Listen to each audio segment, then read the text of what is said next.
Alright, so today I'm actually going to go over my current Spider-Man build that I have for him at power level 150, well technically 151.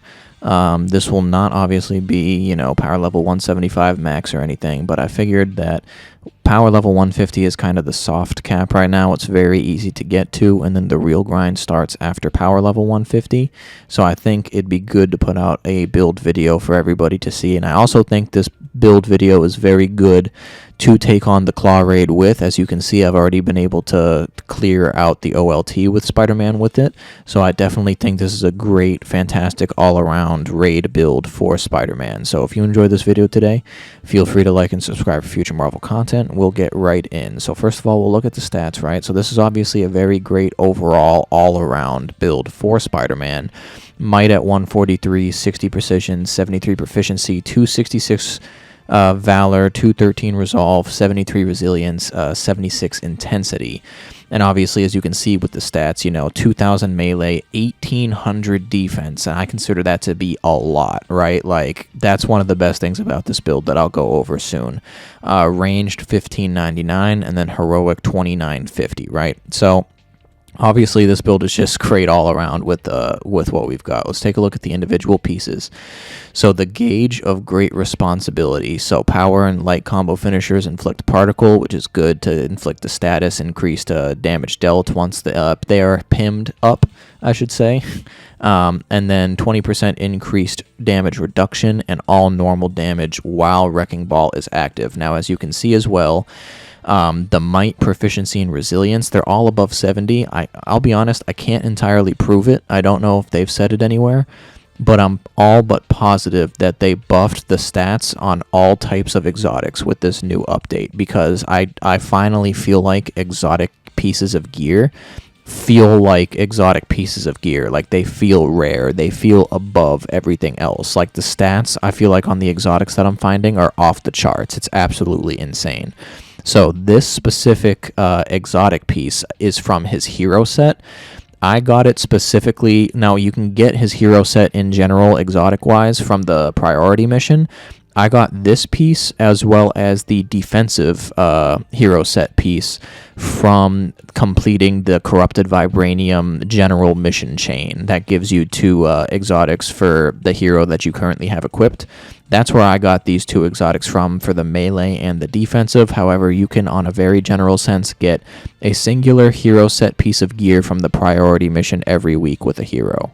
So now, if we move on to ranged, right? So here's the thing about ranged. So the thing about his ranged, obviously, as you can see, I have the Omega Web shooters. That's power level 142. But you can this is what I had when I complete the OLT, right? So I'm actually going to show off gameplay from me wearing this and from me wearing this a little bit. But obviously, the Omega Web shooters are just basically a better version of this in a sense, because this, so I got this Web Shooters of the Storm. I got this from completing the Monica Villain Sector mission chain before the week reset before Thursday. So you can just get this as a mission chain reward, or at least a chance, I should say, from the Monica mission Villain Sector mission chain. So that's where I got this from, and this is what I had equipped before I took on the OLT. As you can see, obviously my power is back at 150, but when I completed the OLT, I got these, which in my opinion, obviously the stats are just make it better. It makes my defense up to 1819. So like I said, I will show gameplay with both of these equipped, but obviously the web shooters dealing particle is obviously good, and then 22% chance taking damage launches an explosive missile payload against the enemy. That's not too serious. This piece is honestly really good just because it was able to up my melee and my defense even more, because again, like I was saying, the exotic stats are now insane. So now if we take a look at the defensive piece, and now finally with the heroic piece. So the heroic piece, obviously I have a power of 142. I just had upgraded it to a power of 142. I had gotten it at a base of 140. So this is his visor of great responsibility. So this is his heroic hero set piece, right? So I actually got this one specifically from the weekly priority mission before it had reset on Thursday. So like I said, I got this one specifically from the priority mission for his hero set, right? So increases the duration of Wrecking Ball by 9 seconds. Enemies defeated by Web Bomb have a 41% chance to drop a regen pack, and then enemies remain webbed up by Web Bomb for an additional 5 seconds. So as you can see, I mean, my defense is already 18-19, right? So I'm already tanking basically everything with my defensive stat.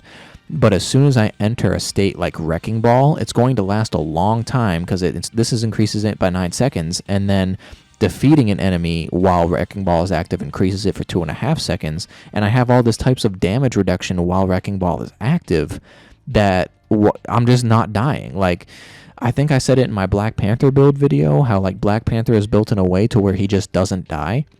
This current Spider-Man build I have is the same exact way, and I'm telling you, he's perfect for the raid. Like, this type of build right here is perfect for the raid.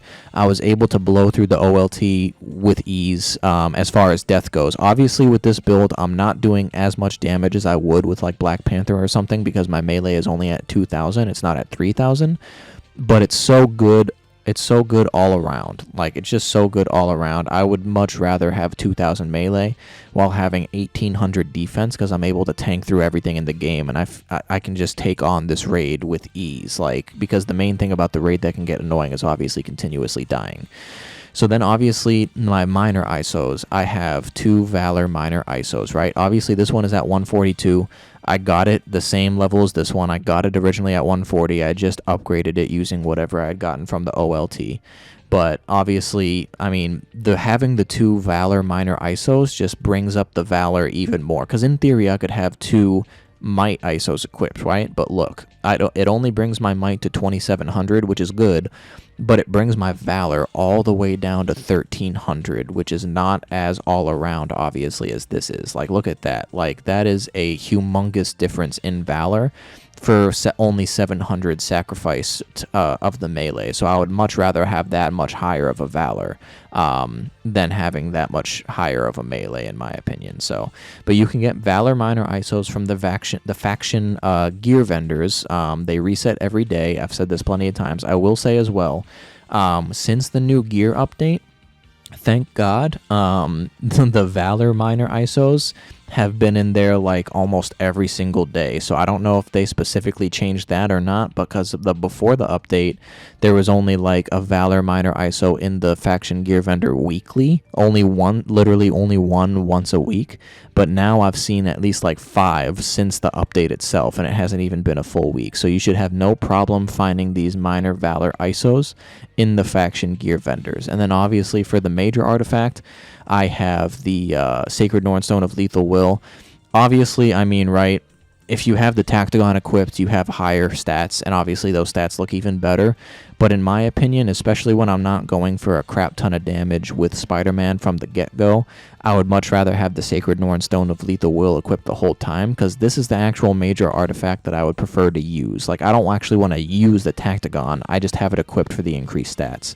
But the actual effect of the Nornstone is what I would want to use, so I just find it easier to keep that equipped all the time, just for ease of access and not even worry about the increased status effect from this. But overall, this is my Spider-Man build. It has fantastic all-around capabilities, fantastic defense. I promise you, you're almost never dying unless you're literally just getting jumped into oblivion.